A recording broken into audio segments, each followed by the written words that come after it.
he only served 3 years in prison. You see, Mark Dutroux was released by Melchior Wathelet, Belgian Minister of Justice at the time. This release was granted against the advice of professionals, one the public prosecutor, and the other Mark Dutroux's prison psychiatrist. Both of these individuals regarded Dutroux as extremely dangerous. Yet apparently, the Minister of Justice thought otherwise. And more concerning was the fact that while he was in prison, Mark Dutroux was receiving money from the government of Belgium. You see, he had convinced a healthcare professional that he had a mental illness that caused him to be disabled, and he collected around the equivalent of $3,000 a month in public assistance. Mark then used this money to pay for several properties that he owned in Belgium. Most of these were vacant, and some were even eventually used to torture and hold his kidnapping victims. But despite somehow having the money for 7 properties, Dutroux's state stipend wasn't reduced. The question could and should be asked how an unemployed electrician and scrap dealer was making enough money to own 7 properties. Yet, his funds were never looked into, even though these funds were being used to maintain ownership of the locations used to hold and assault his victims. Most could assume that this high cash flow was due to Mark's drug dealing and stolen car trading, but the truth of this insane cash flow was never revealed. Now,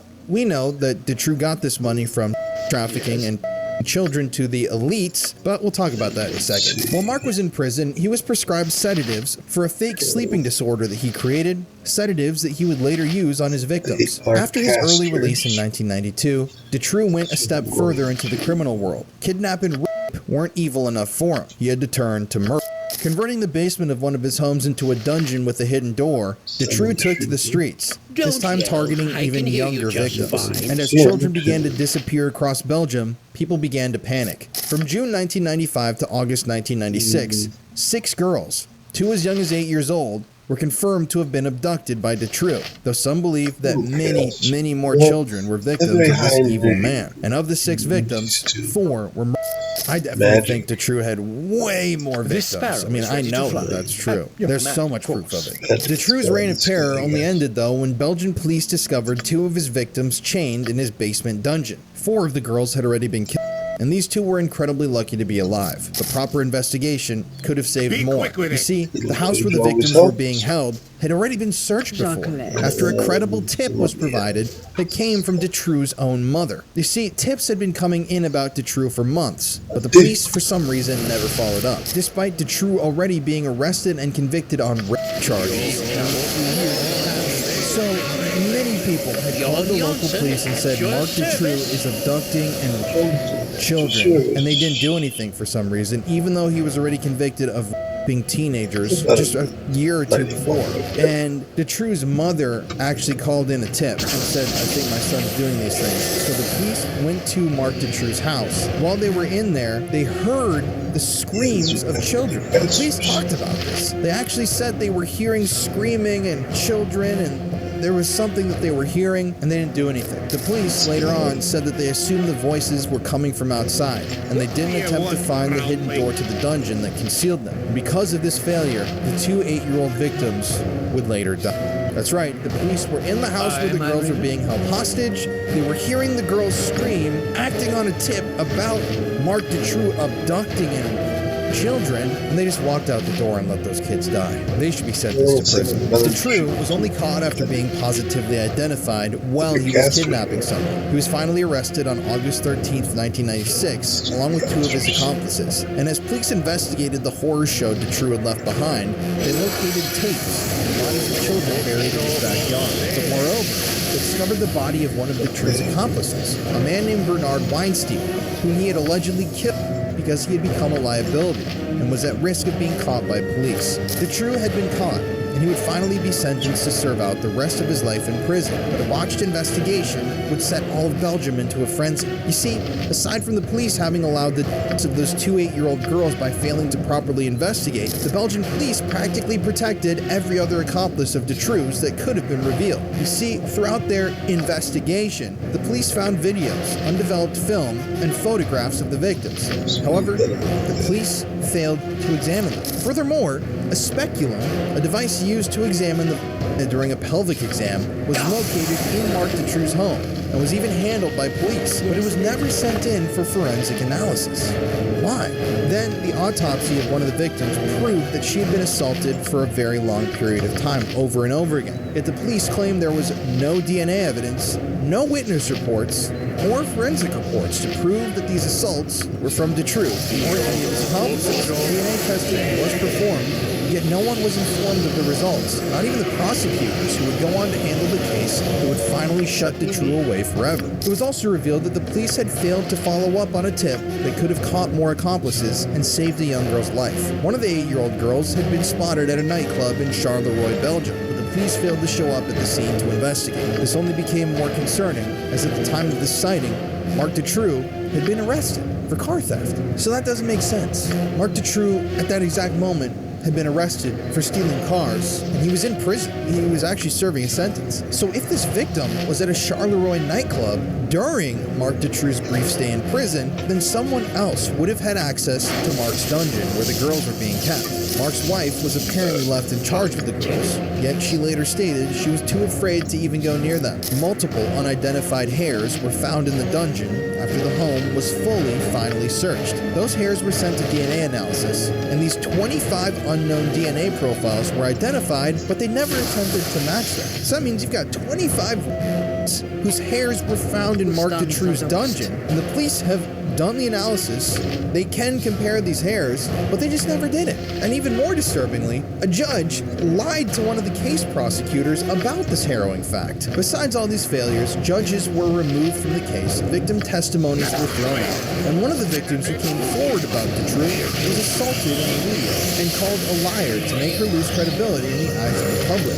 With all of this, everyone knew that there had to be something else at hand, something that simply just couldn't be incompetence. Many could see where this was going. It was clear that the Belgian government was protecting someone, or worse, multiple people. It was revealed that Dutroux was supplying children to a ring, and there were accomplices within the business world of the government of Belgium. One of Dutroux's accomplices admitted that the 2 girls, the 2 youngest, were kidnapped on the order of a mysterious third party. But then suddenly this accomplice stopped cooperating with the police because of threats. Pointing further to the fact that Dutroux was acting on orders, it was shown that he owned several houses, and by the end of the investigation, they determined that he was worth 6 million francs. The police didn't follow this trail though, but someone else did, thank God. You see, this is where WikiLeaks comes in. Through a WikiLeaks release, it was learned that large sums of cash were sent to Dutroux's wife's bank account, even including from different currencies than the franc. WikiLeaks even claimed, and you can go verify these, I've looked at the documents, that these currencies and this money arrived right at the same time that girls were abducted. So it seems the transfers in values suggested to some that Marc Dutroux was indeed linked to a ring and that he was the supplier. Dutroux even said so himself. He claimed that he was acting on orders to kidnap the girls. He stated that he personally wasn't and that he was supplying these children to other people. It was also revealed that Dutroux was aided in some of his kidnappings by the Belgian police themselves. It became the belief of the people of Belgium that Dutroux was supplying these girls to the government of Belgium, as well as to the business of Imoen. This only became more clear when Jean-Michel Nihoul, a business magnate, was pointed to as an organizer for the parties when children would be supplied to some by Dutroux. These parties were not only organized to assault children at, however, some also claimed that they were a place for sadism, brutal torture, and even murder of children. Yes, victims have claimed that they were forced to murder other children at these parties. Victims have claimed that some of these high-ranking people in the Belgian government and business class would pay money for the ability to and then murder a child. They would film this stuff. I mean, it's the sickest, most twisted shit. Yet much of this was completely ignored by the Belgian government. And when witnesses started coming forward to share their stories, they started dying. In true conspiracy fashion, people who had information suddenly began to in mysterious ways. Overall, 20 witnesses directly involved with the Dutroux case died. There's a lot more that had, partial connections to it that died in weird ways as well.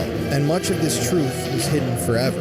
I mean, this shit is crazy. It's in the episode we did, but this would be like someone was like a witness would be driving to the police station to do an interview with the police, and their car would swerve and smash into a wall and they'd die. Or someone was going to testify to the police or whatever the situation was, but they'd be like talking to the authorities the next day, and the night before they would jump off a bridge and be found drowned in the river.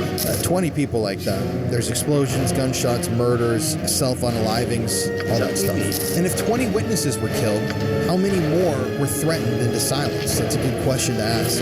Moreover, Detru's wife, the one who received those bank transfers and received that money for the kidnappings, she was sentenced to prison time as well, but quickly found refuge in a monastery and now lives alongside the nuns who inhabit it. It was clear that something much bigger was going on than just a small gang of sick men. When it was revealed how depraved these men's crimes were, and how the government practically protected them and his accomplices, marches were organized across Belgium, one which would be the largest demonstration in Belgian history, with over 300,000 participants. Yes, the Belgian government covered up this story so insanely, and the police, and it just showed that every single person was involved in this thing, all the way to the top of the Belgian monarchy and government, that 300,000 people got out on the streets protesting the government for being pedophiles. This case almost led to a full-scale revolution against the Belgian government, and after the events of the investigation, nearly a third of Belgians with the Detru surname legally changed it to have no association with the criminal.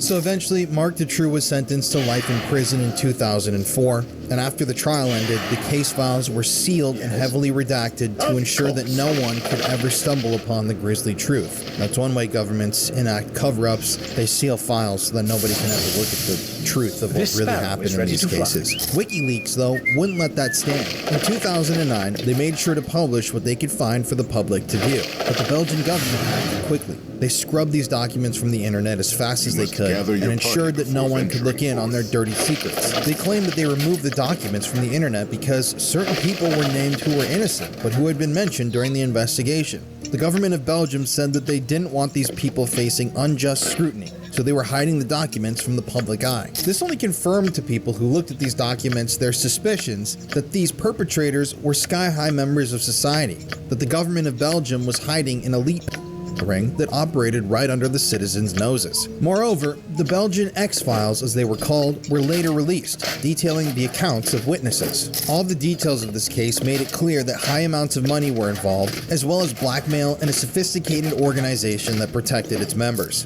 You see, themes of blackmail and rings are extremely common, especially in the Western world. Just like a cover-up, like the Franklin cover-up, Jeffrey Epstein, anybody, J. Edgar Hoover, Roy Cohn, everybody. I mean, these people are all involved in blackmail. It's a political thing. And basically what it entails is people trying to get blackmail on politicians. Like, let's say you set up this ring and you're children out, you get a senator super drugged up, you know that he's already got an interest in kids because for some reason politics attracts, and then you say, hey man, we're in this secret room, this secret club, this is a political party, you trust everybody here, here's an underage that you can go have sex with. Then they videotape and photograph that senator having sex with that child, and when they wake up the next day hungover, the person running that party sends them a photograph on their phone or slips them, an envelope with a printed out photograph of them and says, I own you now. Now you have to do exactly what I tell you to do. That's where the control comes from, the blackmail. But more information comes from the Marc Detru scandal that isn't part of the general conspiracy.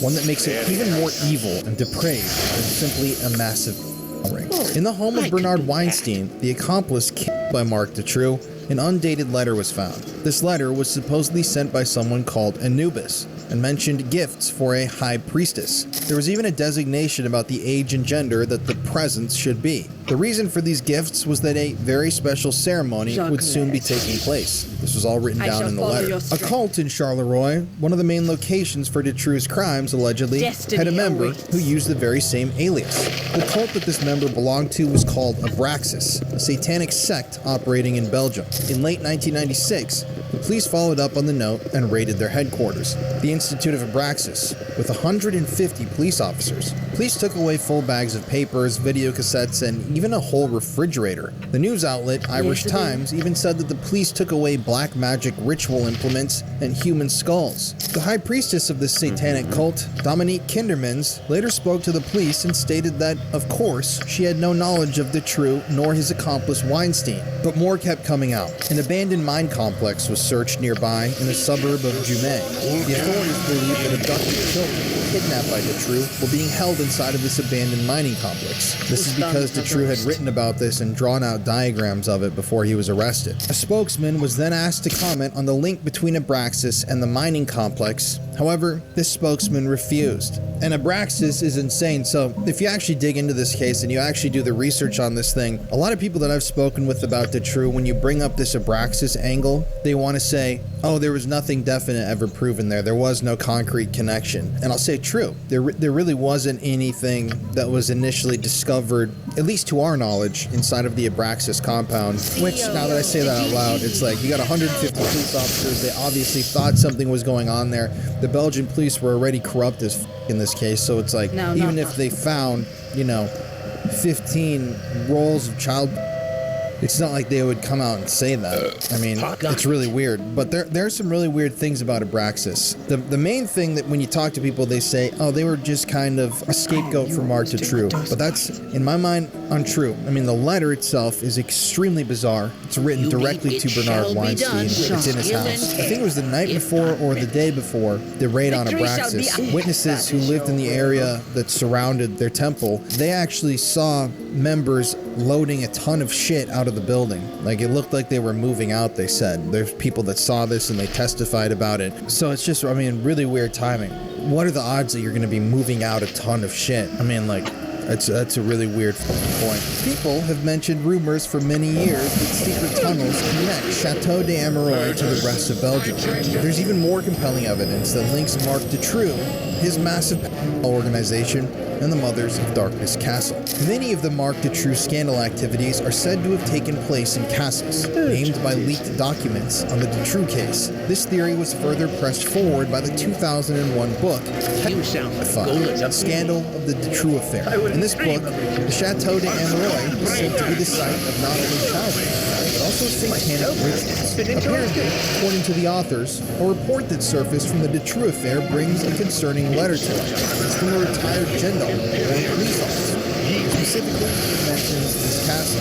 This gendarme apparently hosted a priest from Mexico in early 1996. A friend of the priest, a Dutchman, came to pick him up from the gendarme's home. This Dutchman apparently claimed that the Chateau d'Ameroy was a place where parties, as well as the satanic ritual sacrificing children, took place. Councilmen, lawyers, and high-ranking judges in the government were all said to have attended orgies organized by Dutroux's organization. And according to the Dutchman who wrote that letter, the one who informed him of this activity was a member of NATO. He was an American. Apparently, this American participated in one of these rituals and was disgusted at it, and later returned to the U.S. But that wasn't all. Apparently, this priest who the Dutchman came to see was later in contact with the families of the two 8-year-old victims of Mark Dutroux. But more came forward from author and conspiracy theorist Fritz Springmeier. Apparently, the castle is indeed used by hosting Satanists and murder small children in a ritual called the Ballet. Now, to put this into perspective real quick, the Belgian X-Files, I've read through every single page. There are hundreds of pages in there. Some of the most incredibly disturbing shit I've ever read. They're all essentially summaries, testimony, or direct testimony from victims and witnesses of Dutroux's crimes that were, I believe, mostly, if not completely, deemed unusable in court. So they had hundreds and hundreds of pages of testimony of children talking about naming people's names, talking about watching children get. I remember one of the things I read was this girl watched these men make another little girl. I don't even know how to say this.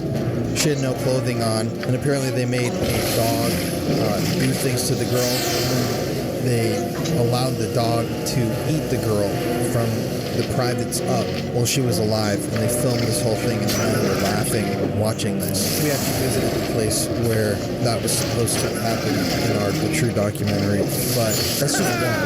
There's thousands of things like that these children are claiming happened, and the police completely ignore ignored all of them and said that, yeah, this stuff didn't happen. These are just, we can't confirm that this happened because there's no witness that's going to speak to it, other than the witness themselves, which is the child. And so that's why when you get into these X-Files, it's a controversial thing because, it's weird. There isn't, direct physical evidence, but there is a lot of really direct evidence. There's one victim who testified named Regina Luth, and she talked about where that dog thing happened, and she described the interior of this building, said it was made by this corporation. It's got a very distinct interior. She described the furniture, the lighting, everything. It was an industrial building, so a place that a child would never be. She had no family that worked there, anything like that. When the police brought her there to talk about it, they went into the building and found that it was exactly how she had described it. So stuff like that. There's a ton of corroborating evidence in there. And it's just wild to me that the police just never did anything. They sealed these files so that people would never read them or learn about this stuff. Let's get back to the Chateau and the Pink Ballet. I just wanted to explain that so when we talk about the Belgian X-Files, you know what I'm referring to. It's victim testimony. The Pink Ballet is mentioned quite regularly in the Belgian X-Files. The files were named the X-Files because the witnesses' own identities were redacted in favor of the letter X and a variable associated. So these kids, these victims, instead of using their names in these X-Files, these victims were referred to as X1, X2, X3, X4, and so on. The witnesses state that the Pink Ballet was connected to or supplied by Dutroux and his accomplices. Apparently, video evidence was captured of this event, videos which included the faces and names of prominent politicians. With confirmation that this ritual exists, could Springmeier have been taking it a step too far by saying it was a satanic ritual when it took place? Witness X1, or Regina Luth, says otherwise. During the trial, Regina was deemed witness X1 to protect her identity, but later came out into the open. This woman and others described some horrific events that would occur at these gatherings. Luth went to the media in 1998, being interviewed by Panorama, partially sharing her story. According to Regina, she was raised by her grandmother from birth to be used by the massive ring, of which Dutroux was only a small part. Regina was trained in the most demented of ways, experiencing things that children should not even know exist, let alone be subjected to. Regina stated that she began to be by within the ring at the age of 3 or 4, and that money was the primary objective. She also said that snuff films were a regular aspect of her life. When she was 10 years old, Regina claimed she became pregnant by After giving birth to this man's baby, Regina was only allowed to be with her child for a few moments before this group of ripped the baby from her arms, assaulted it, and murdered the baby, then at its corpse, all on video while smiling and laughing in front of Regina when she was 10 years old. She continued on, saying that when children were past the age where they could be bought and sold, they were killed on film, and those films were then sold to clients. Regina stated that she had seen the films herself, and that these videos were regularly viewed and played at these parties. At these parties, several children will be provided to groups of adults. She went on to say that those who had been witnesses to the murder in real life were at the parties, and that they gave commentary as the video was playing out, cold and remorseless of their monstrous crime. She stated that while the pet would be watching these snuff films, she and the other children in attendance were rendabel was, die niet meer genoeg opbracht of die, laten we zeggen, zo emotioneel eronder doorging dat dat kind eigenlijk niet meer voor het netwerk kon gebruikt worden, die belandde in het eindcircuit. Het eindcircuit was het laatste stadium, daarin werd hij vermoord. Het was eigenlijk de laatste keer waarin dat ze nog geld konden maken van u. Dat was eigenlijk de grootste bedoeling. Zo'n kind die in het eindcircuit terecht kwam, die werd ofwel gebruikt voor daders die zelf de moord wilden doen, maar niet op film wilden staan. Of die door, laten we zeggen, figuranten vermoord werd. Waarvan dat dus degene die de opdracht gegeven had, de film kreeg. Dat waren de twee keuzes die je had als dader. Als slachtoffer had je geen keuze natuurlijk. Maar die films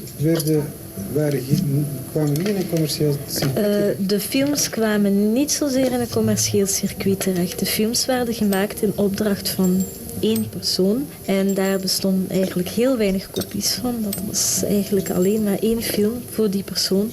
En dat was alles.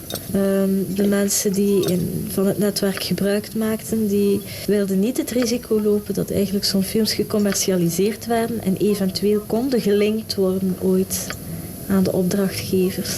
She then gave an account of the murder of 16-year-old Christine Van Hees, a murder linked to both Mark Dutroux and Michel Nihoul, the business magnate. 16-year-old Christine was apparently forced into by Michel Nihoul after being introduced through Mark Dutroux. Regina explained that Christine, the 16-year-old victim, was murdered because she couldn't adapt to the setting, and so she was killed by Dutroux and others that she refused to name.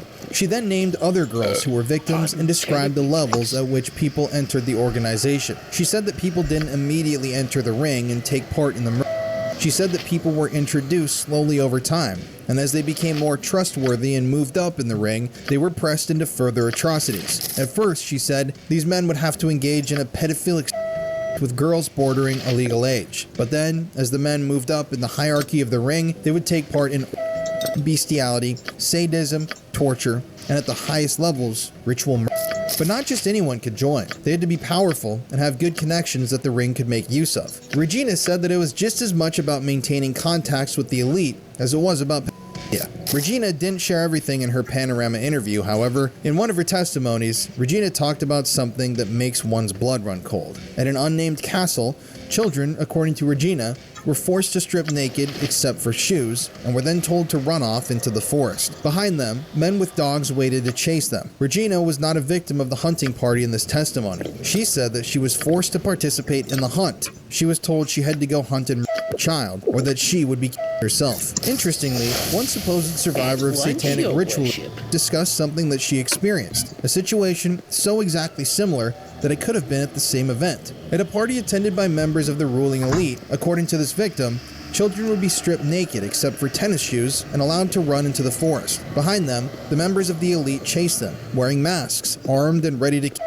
the children were caught. It mimicked The Most Dangerous Game, the famous story by Richard Connell, where a Russian aristocrat hunts a castaway on an island in the Caribbean. Even in real life, this so-called game was dubbed with this title, even though the victim was not an accomplished big game hunter, but blameless innocent children. The survivor stated that the game would start early in the evening, which Regina Loof also corroborated. This unnamed survivor felt she had no place to run and no place to hide, though, and there were no limits as to what could happen to her at the time. It was one of the most extreme situations she had ever survived, yet somehow she managed to pull through. The fact that satanic cults could exist right now before our very eyes, and the depth of evil of the crimes they were committing, seems like something that could only happen in a barbaric era. But was this horrific game also being played at the Chateau d'Amour, and was it satanic in nature, as the unnamed survivor experienced? There have been reports about the Chateau that these are the games that they play, the most dangerous games, these hunting parties. And obviously that's not something that's going to be written down in history. Regina Loof did have something to say about satanic rituals in her portion of the X-Files. She talked about blood rituals being held at a castle near Eindhoven in the Netherlands, and said that Mark Dutroux was indeed connected to satanic groups. Moreover, multiple witnesses in the X-Files claimed that prominent men in Belgian society were witnesses to and accomplices in satanic rituals in several locations in Europe, some of which included blood magic and sacrifice. But who was this cult, and what was their aim? Well, one of the cults that was named in the files of Dutroux's case, like we mentioned before, was Abraxas. This cult's name has ancient origins, and is known to worship a demon by the same name. This demon is mentioned in an ancient Egyptian invocation, as well as in Judeo-Christian texts. The Basilidians, described by Infernal Dictionary author J. Colin de Plancy as the heretics of the 2nd century, labeled this being as the supreme god. The Catholic Church had labeled this being as a demon, and Plancy stated that the Basilidians attributed Abraxas' rule to 365 skies and 365 virtues. Plancy further states that the Basilidians believed Abraxas sent Jesus Christ to earth, and that Jesus was merely a benevolent ghost. The being is referred to as several different beings, some claiming it's a god, some a demon, and some an archer. What is repetitious in all beliefs, though, is that 365 is a very significant number for this being, as the name in Greek contains the number 365. The same number as the days in the year, the Basilidians believed that Abraxas had another 364 gods at his disposal. Interestingly, the Chateau d'Amour has exactly 365 windows. Abraxas in ancient amulets is depicted as a being with the head of a king and a serpent. serpent, or two serpents for feet. In the amulets, a word is spelled, possibly related to abracadabra, the ancient ritual incantation meant to ward off illness, misfortune, or harm. Above his head, he holds a whip. This connection was discovered in the note to Weinstein sent by an anonymous member of a modern-day Abraxas cult. The True received aid in kidnapping children for the ring he was employed by, apparently from police who were also wrapped up in his scrap dealing and car theft. Interestingly enough, the publication Der Spiegel announced that 4 Belgian police officers were discovered to be Abraxas members, with one serving as the cult's treasurer. One of the witnesses to the cult implicated Prince Alexander de Merode of Belgium in a black mass where children were and babies were and sacrifices of both animals and adults took place. Apparently, this ritual were men in black hoods. Prince Alexander is again implicated by Witness X2 as being part of the child hunts that Regina Louf described, though these occurred at Chimay Castle. Satanic feasts are also mentioned, as well as a ritual where an infant and sheep and their blood combined while an takes place. If this weren't enough, apparently, according to these files, children were forced to eat human flesh and were branded with hot irons. It doesn't seem that any sane being could preside over such horrors, but according to some,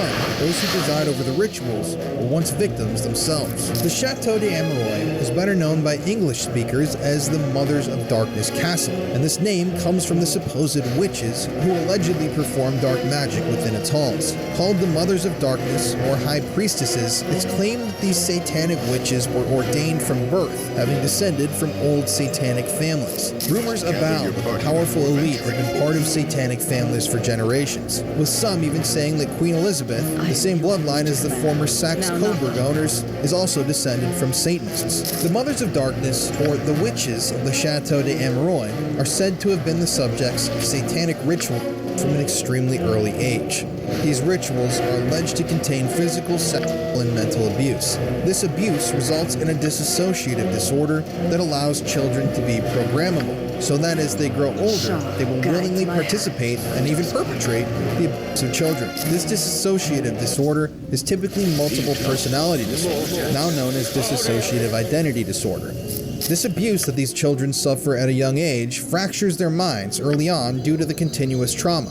In dissociative identity disorder, a victim's personality becomes incredibly warped as a way to deal with the extreme suffering they faced as children. Because they were trained to live with the trauma, they become accustomed to it, and they're groomed to take part in it. The result of mental trauma is well documented, with sexual abuse survivor Paul Manassi famed for speaking out against the Franklin Credit Union ring, suffering from the same disorder, claiming that he too was abused as a child in order to be programmed. But back to the witches of the chateau. According to people who've researched this matter, when these women, the Mothers of Darkness, reached adulthood, they're finally able to continue the cycle of violence that dominated their whole lives as children. Now that these women are adults and hardwired to accept the trauma, they perform these horrific rituals at the behest of the elite, doing their bidding regardless of the cost. Now, where does all this information come from? I mean, it seems like we're just pulling this from thin air, right? Well, Regina Louf can be cited as a source of evidence in this case.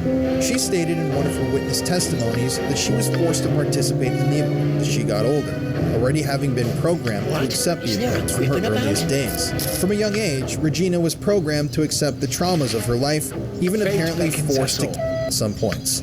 If Regina could be trained to perhaps these women of the Chateau d'Ameroy could be trained to do even worse. Something eerie about the Chateau and the Mothers of Darkness as well is, apparently according to some people and some stuff that I've read, these women are never allowed to leave the walls of the castle. So that would mean that these witches, these satanic witches, are inside of the Chateau d'Ameroy at all times. They don't come outside, maybe every once in a while at night to do these rituals, but they're held there and confined there and broken and until they become these contorted human demons. So that was eerie when we visited the chateau, thinking there could be these people in there. But why in Belgium? Why would all these horrible things be happening there? And why would a satanic cult be hiding in the Chateau d'Ameroy? Well, Brussels hosts the Council of the European Union, as well as serving as a hub for NATO. just as a NATO member was mentioned in the witness statements about the chateau. Because of these major organizations being concentrated here, some believe that Belgium is a concentration point for the New World Order.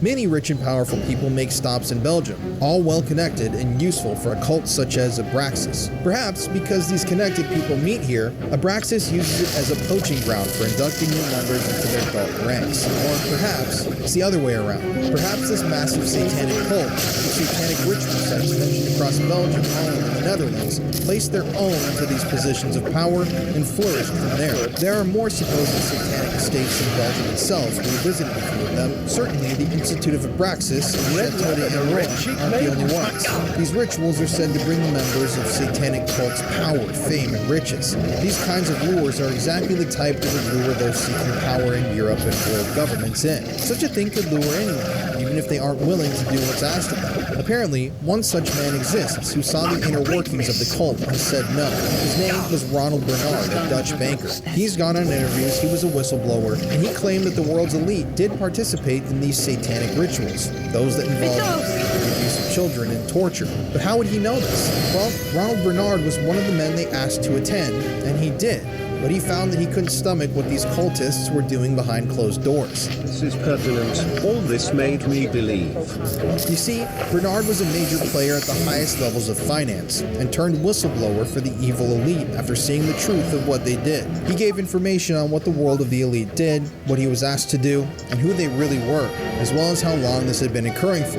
Ronald Bernard said that he played at a high level for 5 years, but it didn't happen overnight. He had to earn his place amongst the ranks of the world's highest level power brokers. Interestingly, comments made by Regina Louf mirror this admission. She stated in her interview with Panorama that to be introduced into the ring, you had to be asked to join and slowly brought into the fold. She stated that men were started off with girls aged 16 to 17, and that as they were pulled further into the ranks, the ages got even younger as you moved up. And how did Bernard earn his place in the ring? He said that in the financial world, he saw the truth as it really was, instead of only a small portion, because he could connect the dots of information and complete the pictures himself. Because of this unique position, he learned all of the actual truth, as he called it. When asked in what regard, he said that his clients gave him glimpses into how the world worked. He stated that in hindsight, he didn't know everything, but he did know a lot because his clients were banks who didn't want blood on their hands and needed someone to cover their trail. Within those banks, he said there were always several people who knew damn well what was going on. He said that on average, 1% of a bank knew the truth regarding the happenings within the world because they were involved with the flow of money. He stated that he worked with governments, multinationals, secret services, as well as terrorist organizations. He stated that you get all of the groups involved with the big money as clients. After this happens, he says, you start to see the connections. In other words, everyone knows a little piece of everything, but only those at the very top know the whole story. But because Bernard was in the middle of it all, he saw and knew everything and how it related to everyone involved. He saw where the money was coming from and where it went, and continued to gain information. And through that, he gained the complete view of everything that was happening in the world. In his position, he said he had to serve and keep everyone happy, everyone in every group, including the terrorist organizations. He later on stated that the secret services of countries were thought of as a body meant to protect the people, their country, etc. But in truth, he stated that these were the criminal organizations hiding behind a mask. But what did he mean by that? He was talking about the fact that these secret services are the ones financing and creating wars, much like the CIA-funded Iran-Contra scandal back in the 1980s. He was talking about the fact that these high-level organizations were the ones creating all the misery in the world. Secret services, he said, would stop at nothing. They needed nothing, but they also had their own flows of money. He said that they were trading in drugs and weapons, as well as in people, and that all that money had to go somewhere. Everything in this world has to be financed.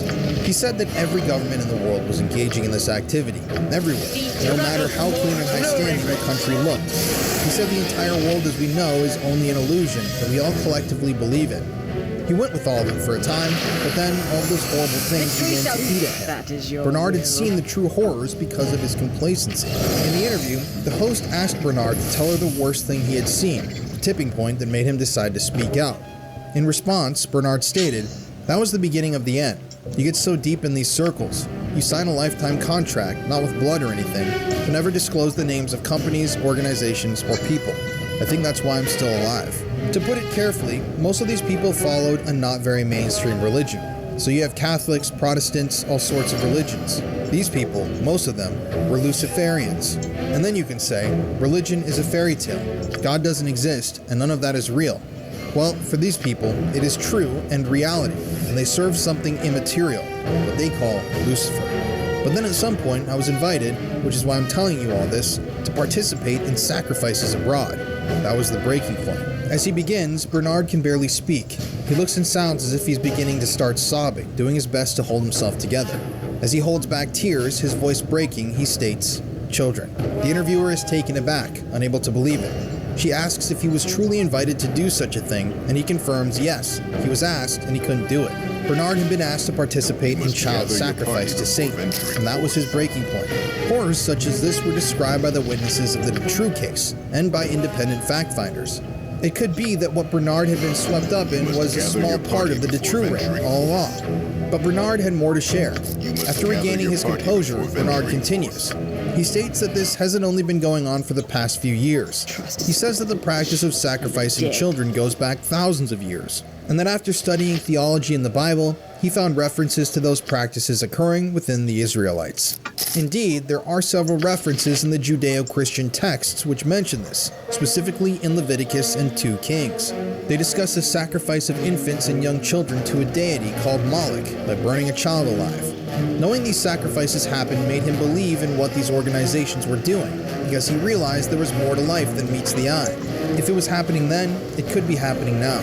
Bernard said that in his studies of theology, he discovered a document that he believed made sense of what was happening in the world. But how could Bernard talk about all of this and get away with it? I would assume that he would have been... Ronald Bernard said he was allowed to leave, but it wasn't a pleasant goodbye. In his exit from the ring, he was subjected to torture to ensure that he never said anything about what he knew. He said that certain types of torture were inflicted to ensure his silence, almost as a method of mind control. Yet, Ronald Bernard revealed all of this and seemingly managed to get away with it. He got married and moved to the US, but clearly, someone didn't like what he had to say. In 2017, Bernard was 61 years old and had been living in Florida with his wife in the city of Sebring. At 1 p.m. on the 23rd of July, he decided to go for a walk in nature. But at 3:46 p.m., the Highland County Sheriff's Office received a call from Bernard, who was in a state of distress, telling the operator that he was lost. Bernard called the authorities several more times, saying that he was being followed and that he was in danger, with the calls finally ceasing at 6:13 p.m. Authorities pinged his cell phone, but it kept showing different locations. To respond to the emergency, police sent several search and rescue parties after him, including canines, four-wheelers, and a helicopter. Sadly, though, the rescue came too late. Bernard was found floating face down at 8:24 p.m. in a shallow stream of water. No cause of death was ever revealed. Some say Bernard was suffering from dementia, yet there were no prior signs of its development, and Bernard was considered healthy at the time of his death. It was clear that he knew too much, and someone didn't want him to reveal anything else. Ronald Bernard wasn't specifically talking about the Detrue scandal, but as a Dutch banker, he certainly had to have knowledge about it. Many claim that Ronald wasn't only talking about satanic bankers, but a much larger organization, one that's also been linked to the Chateau d'Ameraude. Many believe that Bernard was silenced for speaking out about the Illuminati. Because of the similarity in their rituals, and because the Illuminati is tied to hunting parties and the mass programming of the world through the elite, allegedly, Chateau d'Ameraude is thought to be one of the Illuminati's ritual grounds. One of their rituals is said to be known as Eyes Wide Shut, with a movie by the same name being created as a way to wake up the populace to its existence. Stanley Kubrick was the director of that celebrated film, and it was released shortly before his death, but not before the movie was altered, as some conspiracy theorists claim. Some theorists say that Eyes Wide Shut was a specific nod to the satanic practices of the Illuminati, almost like a warning from Kubrick.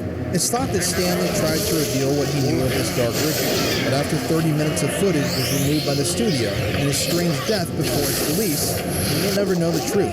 This ritual, besides sacrifice, is said to involve and is taped as potential blackmail to ensure it's kept a secret. The Illuminati is also said to practice a strange form of mind control that's meant to keep its members from telling the truth, clearly echoing what Ronald Bernard had to say in his interviews about being tortured during his exit to make him silent.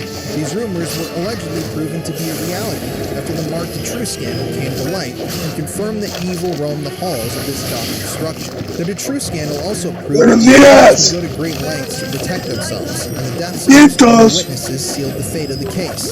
Similarly, Ronald Bernard faced a strange and suspicious demise, a seemingly healthy man who suddenly died after claiming he was being followed. Because of these murders, it's clear that this group, Illuminati and Praxis, or both, will take any measures to protect themselves and their evil cabal.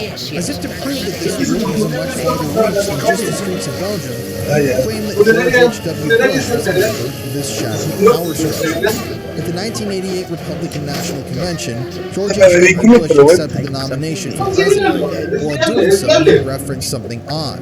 At the National Convention, then again in his inauguration speech, he references 1,000 points of light. I've spoken of 1,000 points of light, of all the community organizations that are spread like stars throughout the nation doing good. We will work hand in hand, encouraging, sometimes leading, sometimes being led, rewarding. We will work on this in the White House, in the cabinet agencies. I will go to the people and the programs that are the brighter points of light, and I'll ask every member of my government to become involved. The old ideas are new again because they're not old. They are timeless. Duty, sacrifice, commitment, and a patriotism that finds its expression in taking part and pitching in. Then again, later in another speech, he mentions it a second time. Saves life in terms of missions defined, the missions completed. I will keep America moving forward for an endless, enduring dream and 1,000 points of light. This is my mission, and I will complete it. He also created the Points of Light Foundation, an organization that aimed to promote non-governmental solutions to social issues. He later mentioned it again, stating, "I have spoken of 1,000 points of light, of all the community organizations that are spread like stars throughout the nation doing good." Donald Trump even commented on the oddity of the 1,000 points of light phrase, saying, "Putting America first, we understand. 1,000 points of light, I never quite got that one. What the hell is that? Has anyone ever figured that one out? It was put out by a Republican, wasn't it?" And by the way, you know, all the rhetoric you see here, the 1,000 points of light. What the hell was that, by the way? 1,000 points of light. What did that mean? Does anyone know? 1,000 points of light. I never quite got that one. What the hell is that? Has anyone ever figured that one out? It was put out by a Republican. But this is only one of the concerning references that Bush made. It seemed to Bush that the phrase New World Order was particularly important. In a later address, Bush stated the following: "We have before us the opportunity to forge for ourselves and for future generations a new world order." Out of these troubled times, our fifth objective, a new world order, can emerge. A new era, freer from the threat of terror, stronger in the pursuit of justice, and more secure in the quest for peace. An era in which the nations of the world, east and west, north and south, can prosper and live in harmony. 100 generations have searched for this elusive path to peace, while 1,000 wars raged across the span of human endeavor. And today that new world is struggling to be born. We have before us the opportunity to forge for ourselves and for future generations a new world order, a world where the rule of law, not the law of the jungle, governs the conduct of nations. We have a real chance at this new world order, an order in which a credible United Nations can use its peacekeeping role to fulfill the promise and vision of the UN's founders. What is at stake is more than one small country. It is a big idea, a new world order where diverse nations are drawn together in common cause to achieve the universal aspirations of mankind: peace and security, freedom, and the rule of law. And now we can see a new world coming into view, a world in which there is the very real prospect of a new world order. In the words of Winston Churchill, a world order in which the principles of justice and fair play protect the weak against the strong. That, of course, sounds like a good thing to most Americans. However, its true meaning could be something quite different and far more volatile. As for the 1,000 points of light, some researchers have seemed to decode the reference. It's been said that inside the Mothers of Darkness castle, the Chateau d'Ameroy, a special ceremony room exists that is reserved for the highest levels of the elite's rituals. In Fritz Springmeier's book, Bloodlines of the Illuminati, he cites the Chateau d'Ameroy as a place that he was told this happens at. According to him, the cathedral of the building allegedly hosts a large domed ceiling, containing 1,000 points of light. Could these be the 1,000 points of light that Bush was referencing? And could his New World Order be a reference to the Illuminati and world domination? A man named Stephen Dolans allegedly has insight. In regards to the references made by George H.W. Bush, Dolan said that he had spoken to a woman in Baltimore who claimed then proved to be Bush's campaign manager. She said that she was there the night Bush made a speech at the Republican National Convention. When she approached Bush after the speech, she said, "I want to be a part of that 1,000 points of light." In response, according to her, Bush grabbed her by the shoulder, his face becoming severe. He then told her, "I have no control over that." Could Bush have visited the chateau, this castle with its domed ceiling and 1,000 points of light? Could he, along with other members of his family, have gone there to help achieve their status? Some claim that Bush and his family have been involved in the Illuminati for many years, as 4 generations of the family have attended secret societies such as Yale's Skull and Bones and Bohemian Grove. Some even claim that the Bush twins, Jenna and Barbara, were inducted as 2 of the witches of Chateau d'Ameroy. But the Bush family isn't the only high-status name involved. Other names are mentioned in these documents and books, such as the Rothschilds, the royal family of England, and members of the Bilderberg Group. Many of these names continue to pop up in Illuminati conspiracy theories across the world. And even more concerning, similar themes continue to appear. In Bohemian Grove, like we've talked about before, a mock human sacrifice is said to play out. And we've talked about Bohemian Grove before, you know what I'm saying here and its connections to Freemasons and the Illuminati. But there are so many coincidences in this whole thing. One such coincidence was the fact that Marc Dutroux was not the only serial killer operating in the area of southern Belgium at the time of his arrest. Michael Fourniret was a French serial killer who confessed to the murder of 12 people, nearly all women and girls, ages ranging from 9 years old to 30. He, like Marc Dutroux, had murdered young girls. Some of the bodies of his victims have never been found, but Fourniret was known to operate in both France and Belgium from 1987 to 2003, a nearly identical time span to Dutroux. In fact, one of Fourniret's victims was thought to have been abducted by Dutroux instead, a 12-year-old girl named Elizabeth Brichet. But these weren't the only similarities. After a robbery-turned-murder, Fourniret purchased the Chateau de Sautou, where he buried 2 of his confirmed murder victims.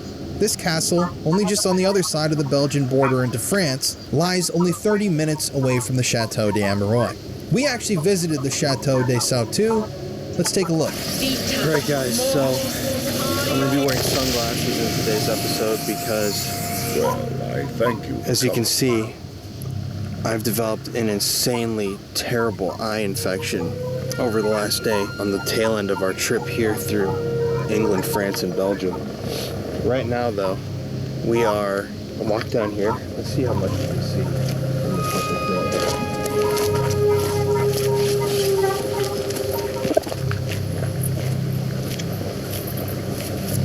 You can't even see the chateau from here.